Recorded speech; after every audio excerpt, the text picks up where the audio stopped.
Assalamualaikum warahmatullahi wabarakatuh. Waalaikumsalam warahmatullahi wabarakatuh. Berjumpa lagi bersama saya Rangga dan Rafiq. Kita di sini akan berbincang-bincang seputar kepemimpinan ya, dimana kepemimpinan ini penting di era modern, apalagi untuk kaum muda gitu. Nah, di sini saya sudah bersama Rafiq, salah satu mahasiswa dari Unsika yang akan berbincang-bincang pada malam hari. Gimana Rafiq kabarnya? Alhamdulillah sehat. Alhamdulillah. Alhamdulillah juga sehat. Sibuk apa? Kesibukan sekarang masih seperti biasanya kuliah dan latihan poli juga. Oh, cukup sibuk ya berarti agendanya. Alhamdulillah masih bisa meluangkan waktu ya untuk berbincang-bincang pada malam hari ini. Oke, langsung saja. Menurut Rafiq, mana kepemimpinan itu? Mahasiswa itu dituntut untuk menjadi leadership ya, di kampus. Nah, menurut Rafiq sendiri gimana tuh? Pemimpinan atau leadership adalah kemampuan yang dimiliki oleh seseorang untuk mempengaruhi orang lain agar tujuan organisasi atau perusahaan yang telah ditetapkan sebagai sebelum dapat tercapainya sesuatu yang ditujunya itu. Kepemimpinan memang salah satu tujuannya itu untuk mempengaruhi ya, bagaimana mempengaruhi konteks di sini dalam hal yang positif. Jadi kita mempengaruhi dalam kebaikan. Begitu juga pun dakwah untuk saling mempengaruhi dalam kebaikan. Kalau menurut Rafiq sendiri, dalam Islam itu kan ada dua hal ya, yang berkaitan dengan kepemimpinan. Pertama, Allah itu ingin menjadikan manusia menjadi khalifah di bumi. Nah, menurut Rafiq itu gimana? Nah, kepemimpinan dalam Islam itu upaya untuk memperbaiki dan membawa kualitas muslim kepada akhlak yang Islam dengan dilandasi oleh keimanan, ketakwaan, dan menjalankan syariat-syariat Islam dalam aktivitas hidup di dunia, baik urusan dunia maupun akhirat. Agama dalam rangka mencapai kebahagiaan hidup dunia dan akhirat. Kemudian orang yang memegang amanah kepemimpinan Islam disebut dengan imam atau imamah. Nah, gaya kepemimpinan yang diterapkan dalam organisasi merupakan salah satu faktor penting bagi keberhasilan sebuah organisasi. Hal ini dikarenakan kepemimpinan ada untuk memandu, mengarahkan, membimbing, dan mengelola sebuah organisasi dalam mencapai tujuannya.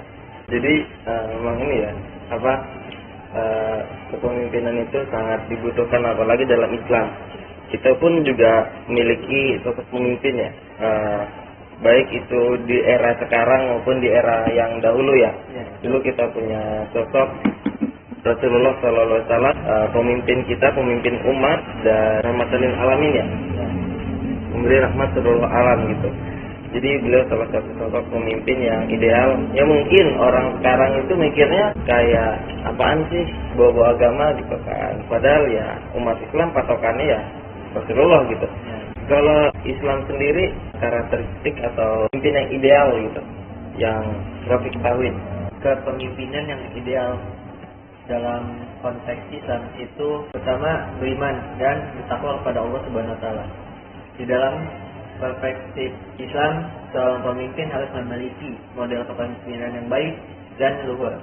Baik dan luhur diartikan sebagai sesuatu yang tetap harus berlandasan pada dasar-dasar agama, termasuk mengenai iman dan ketakwaannya. Gitu.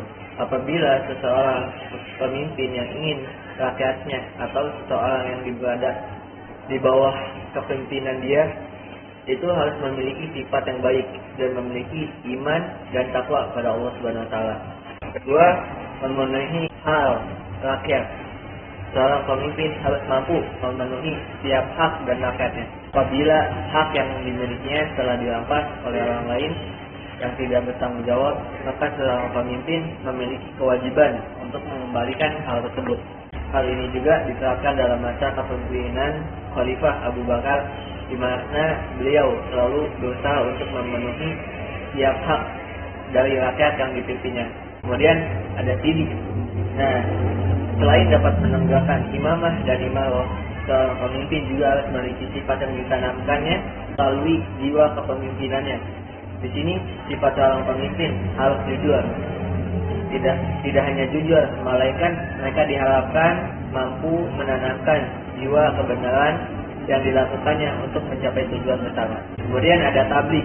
Selain memiliki model kepemimpinan yang jujur, kemudian bertakwa pada Allah, tabligh juga sangat harus ada dalam jiwa seorang pemimpin. Seorang pemimpin diharapkan memiliki keaktifan serta aspirasi yang bisa menanamkan jiwa kepemimpinannya secara benar dan adil. Di dalam Islam, seorang pemimpin harus menyampaikan apa yang benar dan apa yang salah. Tidak memihak satu sama lain, melainkan harus dinyatakan dengan kebenaran. Kemudian ada amanah, terpercaya tidak hanya asidik dan tabligh, melainkan juga harus amanah. Amanah dalam Islam dapat diartikan sebagai kepercayaan seorang pemimpin harus benar-benar dijaganya. Kemudian fatona, seorang pemimpin juga harus menanamkan jiwa atas kemampuan yang dimilikinya. Di sini bukan berarti ia harus menyombongkan dirinya atau kemampuan yang dimiliki, melainkan dapat menempatkan kemampuan dan daya intelektualnya pada hal-hal yang biasa meningkatkan sebuah kemajuan bersama. Kesombongan dalam Islam karena menunjukkan seseorang yang memiliki sifat tidak baik. Banyak ya karakteristik pemimpin dalam Islam. Ya, sangat banyak. Dan itu harus terpenuhi semua. Nggak boleh dia cuman hanya terpenuhi sebagian ataupun salah satu misalnya. Dia dia beriman sama Allah gitu. Cuman dia nggak amanah, ya nggak bisa. Terus kayak misalnya dia amanah, cuman dia kurang jujur, itu nggak bisa. Jadi memang semua karakter ini harus ada di pemimpin, dan dia bisa mengusahakan itu menjadi sesuatu yang utuh gitu. Jadi nggak boleh pilih-pilih gitu. Kayak misalnya, oh ini dia baik doang, tapi dia jujur tapi nggak beriman, ya nggak bisa gitu kan. Jadi memang semua karakter itu harus ada di diri seorang pemimpin gitu ya. Nah, banyak hal yang bisa dilakukan, maksudnya mengikuti pelatihan-pelatihan untuk meningkatkan karakteristik itu, kita membangun. Jadi mungkin ada orang yang masih kurang amanah, kurang dipercaya, ataupun masih ya keimanannya masih kurang gitu ya. Jadi entah ikut kajian-kajian rutin ataupun ikut-ikut entah organisasi yang dia itu bergerak di bidang dakwah gitu ya. Ada organisasi ekstra kampus yang dia itu lingkupnya lebih luas lagi. Salah satunya kami gitu kan. Nah, era sekarang tuh masih kurang gitu. Kayak misalnya dapat duit nggak ikut organisasi ini, atau misalnya kita ngeliat ini tuh organisasi apa sih gitu. Jadi kecenderungannya itu masih kurang begitu ya, bisa menjadi tantangan sih. Maksudnya dalam kita berdakwah itu harus semangat lagi menyebarkan agama ini gitu, atau menyebarkan dakwah ini gitu. Karena ya memang itu tantangan tiap zaman kan beda-beda tuh. Dan dulu tantangannya ini, yang sekarang tantangannya ini. Terus kalau kita melihat ada kekuatan, ada kelemahan, pasti ada celah dong, atau celah peluang gimana sih kita bisa masuk di kampus itu. Kalau misalnya masih banyak yang sekiranya tuh kita bisa perjuangkan lah, ada nggak sih kira-kira peluangnya itu? Nah, peluang di Mustika itu memiliki kedekatan dengan FKDK. Apa sih FKDK itu? Forum Komunikasi Dakwah Kampus. Nah, karena FKDK itu sejalan dan jalur kesamian, jadi kita itu membangun relasi dengan organisasi di kampus. Jadi akan lebih mudah lagi untuk melaksanakan toler dengan dalam berdakwah di jalan Allah Subhanahu wa Ta'ala itu. Oh, jadi memang salah satu peluangnya itu karena kita dekat sama KDK gitu ya. Ya. Dan sepengetahuannya ada beberapa kader yang dia ikut SKDK juga, ikut kami juga gitu ya.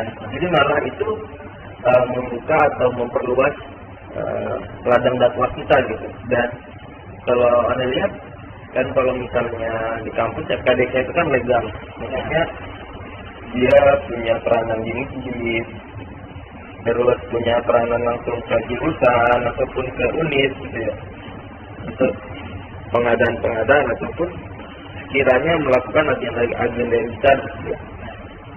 Anda melihat ada benarnya sih kalau misalnya kita bisa melakukan kedekatan itu, jadi kita bisa istilahnya itu dekat dengan masjid, ya kampus, dekat dengan ini bisa melakukan acara berbarengan gitu ya. Ya itu bagus sih.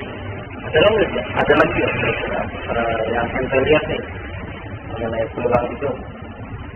Nah, kemudian peluang selanjutnya itu memiliki kedekatan dengan dosen yang berbasis tarbiyah. Hal ini juga menjadi peluang agar bisa mengalahkan anak didiknya untuk bergabung di organisasi ketamian ini. Jadi memang ada ya dosen-dosen yang pro gitu, maksudnya dengan bahkan biasanya dosen itu cuma ngurusin ya kuliah aja gitu ya. Ternyata ada juga yang dosen yang dia itu yang dia ngikutin organisasi ya di kampus lah, entah itu SKDK atau kami.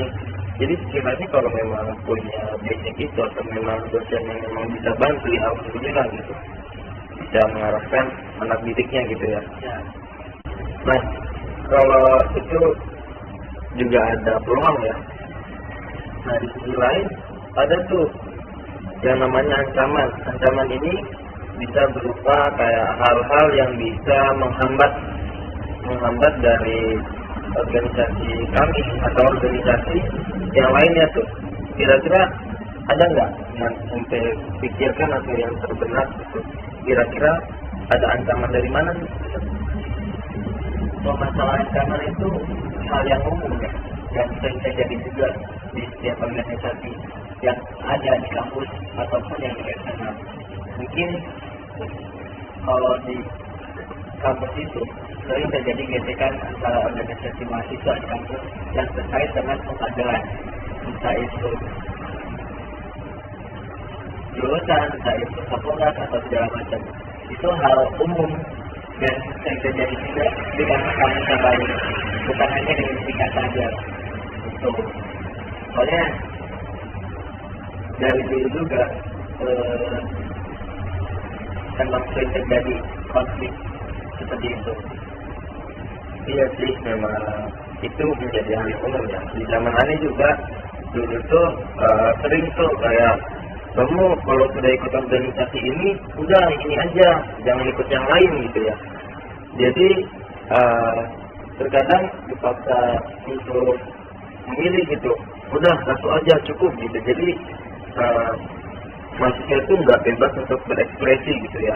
Jadi agak susah gitu. Apalagi kalau sudah terikat misalnya nih ikut pengkaderan jurusan gitu, selalu di sini aja jangan ikut yang lain, ataupun ditahan oleh entah itu UKM, sudah disibukkan kayak lu kan ikut organisasi ini dari awal gitu, kenapa pengen membagi waktu gitu, takutnya nanti lu malah nggak fokus di organisasi ini. Nah, betul banget.